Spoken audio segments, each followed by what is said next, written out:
Okay.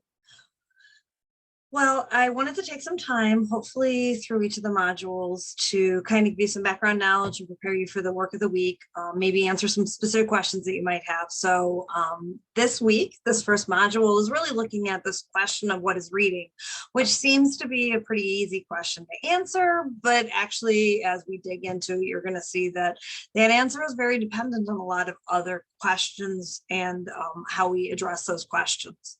So let me just take a minute to introduce myself, since I will be your professor this semester. My name is Dr. Beth Walsh-Morman. I'm teaching this class from Lake County, Ohio, where I am a literacy specialist at the ESC of the Western Reserve.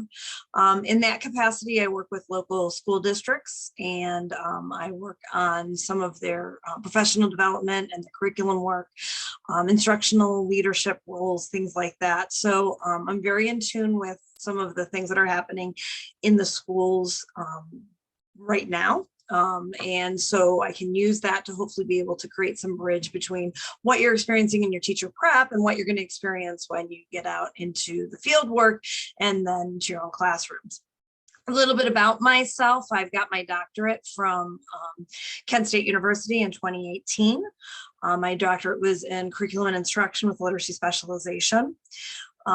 Within the field, some things that you should know, I have the last school that I taught at was NDCL in Chardon, Ohio. Maybe some of you have some connection to that, but that was the last school that I taught in as a high school English teacher. So I spent a lot of years as a high school English teacher. In that capacity, I also spent some time as a high school as a literacy coach, so working across the disciplines. I also am very happy to say that I'm involved with the Ohio Council of Teachers of English Language Arts, and I am editor of their state journal. So a lot of, I don't say this so much to brag about my credentials, maybe to establish some credibility, but more importantly, to let you know that a lot of what I'm bringing to this course, because of my experiences, and I'm trying to make sure that what I bring to this course is relevant. So let's take a minute and think about what we're going to do this week. This week's reading is really gonna expose this question of what is reading, and we're going to think about it in terms of things like skills, right? We're going to think about it in terms of outcomes like learning or thinking. We're going to think about this in terms of what influences like social context and identity. And then we're going to end, the unit is going to kind of frame us into this idea of thinking about what reading might look like, or what literacy really is within our specific disciplines, and really begin to help us to kind of hone in on understanding what this means in terms of our own specific disciplinary classrooms, and how some of this information is going to translate differently in those different classrooms. Okay, so some of the things you're going to do this week. The first thing you're going to do is, there is a really nice overview PowerPoint, and I screenshotted there to the to an embedded video within that PowerPoint. That is Douglas Fisher and Nancy, Douglas Fisher. Fisher and Frey are two of the leading thinkers in disciplinary literacy, actually in a lot of reading. But I just want to encourage you, he has a really great overview of this idea of a gradual release of responsibility, which is, I'm sure, a model that you've already been exposed to, where we begin with direct instruction, and then we do together, and then we ask our students to perform a task or a skill on their own. And what he talks about is this idea that it doesn't have to be as linear as that, and talks a little bit about how you can reshape that or rethink that in your literacy classroom. So that's the first thing that you're going to be asked to do. The second thing you're going to ask to do is you're going to read a piece called From What is Reading to What is Literacy. And this is a really good piece because it takes some of these questions that we've been asking for 40 years now about what is reading, and recontextualizes it and reframes it in terms of, what does that mean in the 21st century? And what does that mean with all that we know about both physiologically, we've learned so much more about how the brain learns to read, as well as educationally, and also socially, now that we understand more about these ideas of identity and the different factors of identity, whether they be gender or racial or ethnic or economic or regional, and the role that those might play. So it's a very good, very strong piece that asks you to really kind of reconsider some of the notions of reading. And then the last piece you have is going to be the most student friendly, teacher friendly, if you will. And it really is a piece that offers you some nice models of what disciplinary literacy, what this might actually look like in your classroom in practice. So before we get started, I wanted to give you some background knowledge and where we are right now, particularly where we are as a nation and also as a state, because I think these are going to be some confluence of influences and maybe some sources of stressors for you as you're working. One of the things that I wanted to point out is part of the reason why we are where we are in terms of when we're looking at some of the school focus, and we're looking at some of the laws and some of the accountability measures that are coming in, is that we really are at a point, and these are pre-pandemic, so we're afraid that these are going to start to even look worse. We're at a point where our students, their level of proficiency in reading is pretty stagnant. We in Ohio, unfortunately, we're slightly better than the rest of the country when we have about 60% of our students who will not score proficient in our NAEP, which is a national assessment that is given very periodically, but in a very systematic way. You may go through your life never having asked to give a NAEP score to any of your classes, because the way that it works is it is a significantly, statistically significant sample that they do where they give the same assessment across the country, and that way they can measure both our progress as a nation and then how the different states are lining up. In Ohio, while we're sort of technically a little bit over the average for the nation as a whole, we continue to have what we would see as stagnant scores. And I have in here the 8th grade scores, because I think that that's really, when we're looking at adolescent literacy, that really is very telling of where we are. And essentially what we've seen is these scores have been statistically unchanged for decades, really.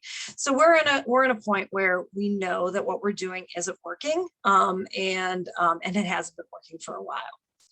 Another thing that I linked up here for those of you that will end up teaching in Ohio, but Ohio's not different. You're going to see this across many of the states because of this, because of the stagnation of the NAEP scores. Ohio is no different than the rest of the country in that realm.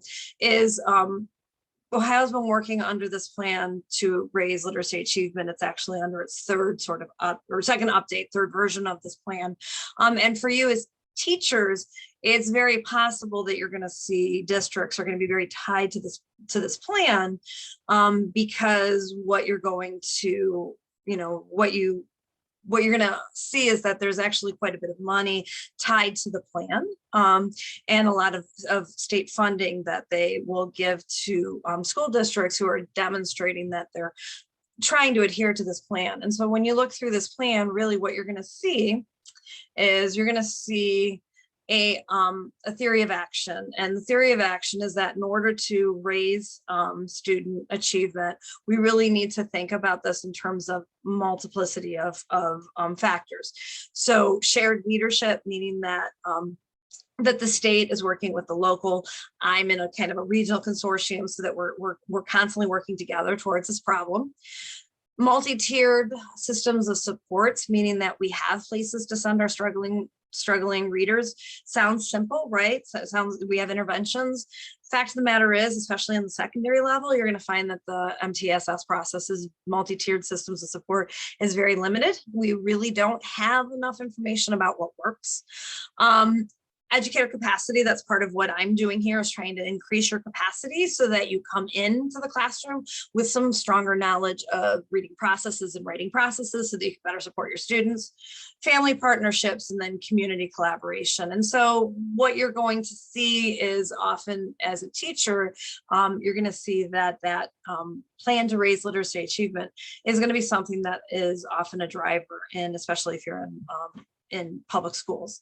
And then the last thing that I put in here is kind of to contextualize what you're doing in this class is, this is a really big change. Ohio, now Your peers in the elementary grades are going to feel this a lot more. Ohio has passed and now has laws what do I say, controlling how school districts respond to students that are struggling readers in the early years. They have really required better teaching of the foundational skills, which I'll go over those very quickly for you in a minute. But just so that you, and it also requires that teachers of all levels have a working understanding of dyslexia. So that's something that you're going to see coming down the pipeline. You're going to be expected to understand dyslexia. And importantly, you are going to be expected to respond to students, even at your grade levels that are in the upper grades, when they are demonstrating what we would say is some of the red flags or risk factors for dyslexia, which especially look at decoding abilities like word level problems and the role that those might play in helping our students to comprehend a text. Okay, so those are kind of just, I give you some background so that you can kind of understand where you're heading, the teaching context to which you're heading as you're thinking about literacy, no matter what grade. We have this little trite saying, we're all teachers of reading, we're all teachers of writing. But I think that in a very strong sense, the state of Ohio is actually operationalizing that and sort of creating a context in which school districts have to function as if that is in fact the truth. So one of the things that really drives the state's plan to raise literacy achievement is this understanding we call the simple view of reading, but I'm going to show you in the next screen why that's not actually true. But what the simple view of reading says is that if we think of comprehension as being able to create meaning from a text, that our students are going to need two different types of skill sets. The first one is in word recognition. They're actually going to need to be able to break down the words, the parts of a word, to be able to read it, right? Like decode it. And then they're going to need what we call language comprehension. And that's going to be things like they're going to need the vocabulary and the background knowledge, and they're going to need to be able to draw the inferences and understand figurative language and metaphorical language in order to be able to comprehend. And so this simple view of reading is something that drives the state of Ohio's plan to raise literacy achievement, certainly on the lower levels when we're really trying to strengthen our word recognition instruction, but across the board. So when you break apart, though, we call it the simple view of reading, but when we think about what are the skills embedded in each of those, I think what we'll understand is that these are very, very complex skills. And in the first reading that you have from what is reading to what is literacy, they actually talk a bit about what we understand now about word recognition. And really what we've come to understand is we used to think of reading as primarily a visual process where we take in the visual information and we then go through some mental cognitive processes to be able to draw information from it. Well, what we've come to understand is it's actually functionally it's a auditory process. So word recognition actually begins on phonological awareness, which means actually being able to hear the different parts of the word. And this is because reading and writing as a skill is actually, in terms of human evolution, a very, very recent skill. And so our brain hasn't evolved for written language the way that it has for spoken language. And so really what has happened is our brain has evolved so that it uses some aspects of the brain that had been dedicated to understanding spoken language for thousands and thousands of years. For just a few thousand, it's actually then used those parts of the brain, those neuron pathways, to understand written text. Okay, so word recognition then involves some very foundational skills, and these are hopefully things that are happening in the lower levels. But what you're going to find is some of our students actually keep continuing to get through they get good enough, if you will, in those word recognition skills, so that they continue to move on, and you might have them in the upper grades without really strong word rec skills.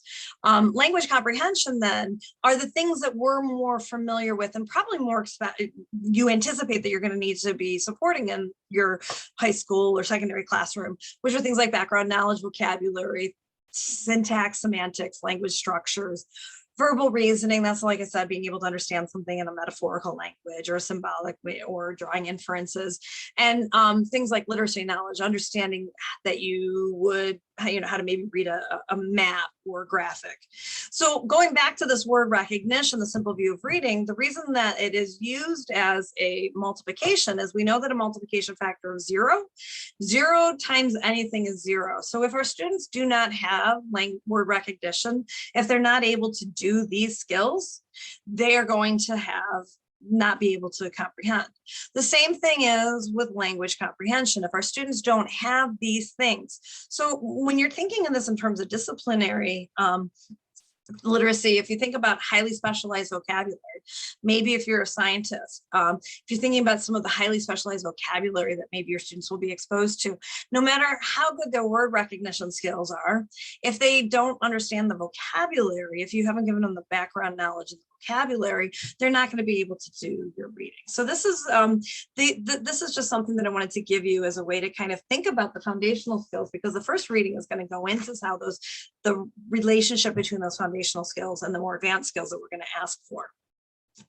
Another thing I want to point out to you before we move on is that we actually know that there is a decoding threshold. We're working on as a field to figure out exactly where that threshold is. That this is preliminary, this is theoretical, but it kind of jives with what teachers experience in the classroom, which is there is a certain level of decoding that a student has to be able to achieve before that student can do any of the comprehension works. And even if that student ends up in our 8th grade, 12th grade classrooms, if we recognize that the student is unable to decode and is below this decoding threshold, and where that threshold is, right, that threshold, we need to figure out exactly where that threshold is so that we can support our students. But where that threshold is, if our students haven't gone above that, then our students are not going to be able to comprehend. And so we can't, no amount of vocabulary teaching, no amount of reading comprehension teaching is going to help our students until we have taken time with them on decoding interventions to help them to get up to that point. So this has huge implications, right, for us as secondary teachers. And while this course is not about reading interventions, it is important for you to recognize that when you are working with some students, you may find that no matter how strategic and purposeful your instruction is, you might find that they have these decoding issues, and that's where you're going to start to work very closely with your special education department, your intervention specialist. Maybe you have Title I reading embedded in there, and I just offer this not because I expect you to be able to do the decoding instruction, but just as a way of raising awareness so that if you think that this might be happening with your students, you understand that in fact it is something that you can that you should address and that you should feel responsible for. All right, so the first reading is really a response to a 1985 piece called Becoming a Nation of Readers. And in 1985, just like in 2022, we were concerned about the lack of achievement. And so this really looked at what do we need to understand about reading to be able to improve our reading instruction. And so they have 5 principles: that reading is a constructive process, reading must be fluent, reading must be strategic, reading requires motivation, and reading is a continuously developing skill. So these are sort of the frameworks on which a lot of the literacy and a lot of our instruction that we've done in schools since 1985 has really kind of looked at. But what happens in today's reading is it talks about this idea that really reading is sort of, and I loved this graphic, this idea of, less than and greater than. Reading really is greater than a sum of its parts. So when we go back to that simple view of reading, there's this beautiful mystery between how decoding and word recognition and language comprehension can kind of intertwine and come into meaning making. And some of the things that I think we recognize, especially those of us that work with older readers, is that we could work on every one of those strands in Scarborough's ropes and still not have students achieving, because what we start to recognize is we start to think about things like social and cultural practices. What do what knowledge do innate knowledge do our students bring to the classroom? What are some of the things that they value? So for instance, in the last reading for the week, you're going to see a teacher that actually has the students pull out a cell phone to be able to respond to a question. That is something that that is because culturally we know our students often the kind of literacy they practice on a day-to-day basis is actually texting and using their cell phones. So social and cultural practices, the relationship of reading to background knowledge, both content and vocabulary, and how we can build those. Foundation and the foundational skills, how strategies are determined by disciplinary factors, meaning how do readers need to deploy their reading skills differently, right? Their language comprehension skills and their word recognition skills differently in the different discipline classrooms, and what role agency and motivation might play. Which helps us to think about integrating some of these new literacies into our understanding, like expanding our understanding of text, understanding that a lot of TikTok videos are actually, complex in their meaning making and in the skills that they're required to be able to really understand them.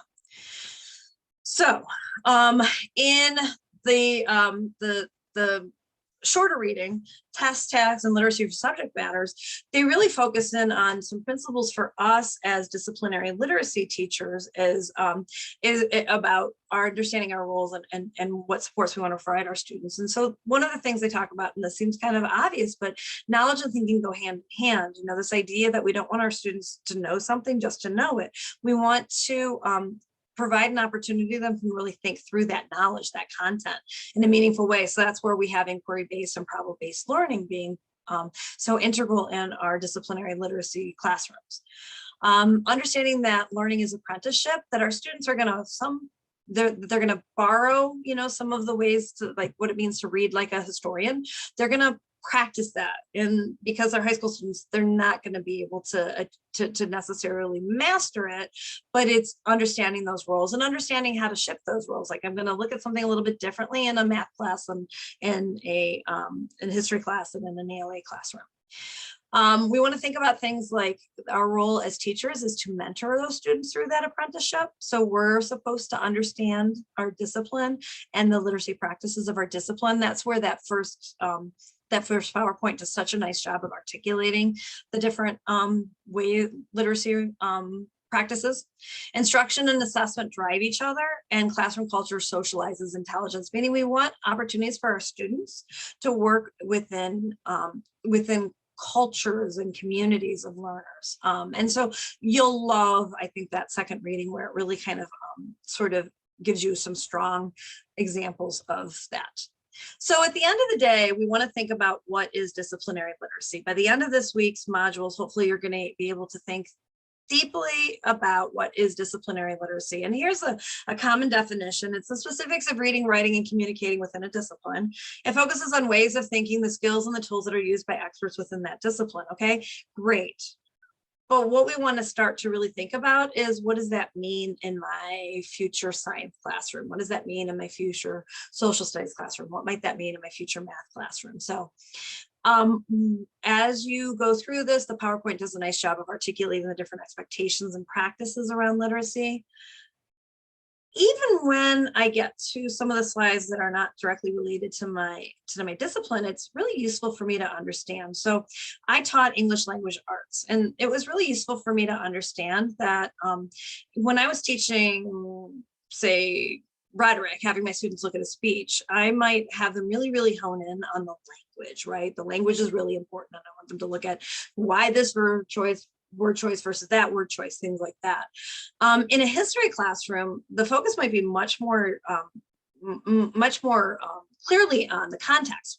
Who is the audience, right? And what was happening at the time of the speech. And so when I introduce a rhetorical analysis in my English language arts classroom, I can be very specific and articulate to my students why this is going to feel a little bit different, or how this might feel different than if you were doing this for the social studies teacher down the hallway, right? And so I can be explicit because it's important for us to understand that because our students are secondary students, they're actually needing to practice these different skills and these different disciplinary mindsets across the day, right? Across the day and across the classrooms. And so understanding that allows us to be a little bit more explicit with our students. So, all right, well, I hope that you enjoyed this week's reading, and I will try to do one of these every week to help to give you some knowledge and background to bring into the reading.